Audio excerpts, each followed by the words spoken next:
Hello everyone, late post here tonight. It's 10 p.m. in San Diego. Busy day. I worked in the morning, just came from dinner with a new friend, a Turkish Muslim woman I met at work. We talked about Jesus. She listened intently, never interrupted me.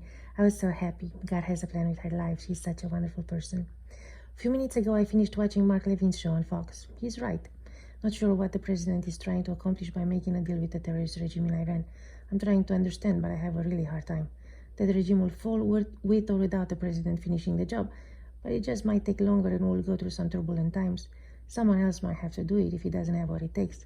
People were willing to make the necessary sacrifices, pay $7 a gallon of gas because they believed in victory, that we can uproot that regime, not live with our tails between our legs.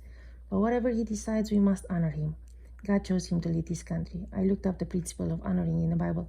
Peter said, respect everyone and show special love for God's people. Honor God and respect the emperor. There is a lot of disrespect nowadays for the duly elected president of our country.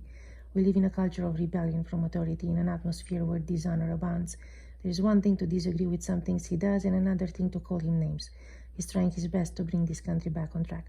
Leviticus 19 says, you shall stand up before the gray head and honor the face of an old man, and you shall fear your God.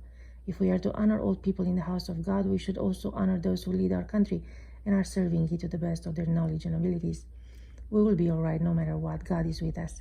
Paul also tells Timothy, let the elders who rule well be considered worthy of double honor, especially those who labor in preaching and teaching. He's talking about the leaders in the church, but we can extrapolate it to presidents too. Let those who rule well be worthy of double honor. Honoring someone is not done because they are perfect. No one is. We honor because they have been chosen by God in a role of leadership over us. It might be a teacher, coach, boss, pastor, parent, people older than we are. In the Old Testament, the Jewish elders; in the New Testament, the older saints, or the president. If God chose them, he will see us through, even if they don't do what's right.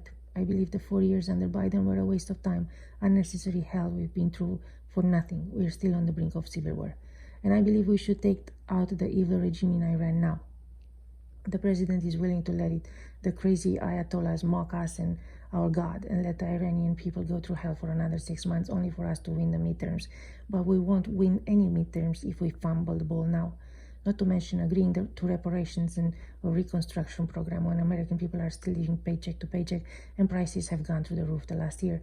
But whatever happens, we are God's people, not the president's. He summoned us by name. He watches over us and nothing will harm us. If the president falters, God will see us through.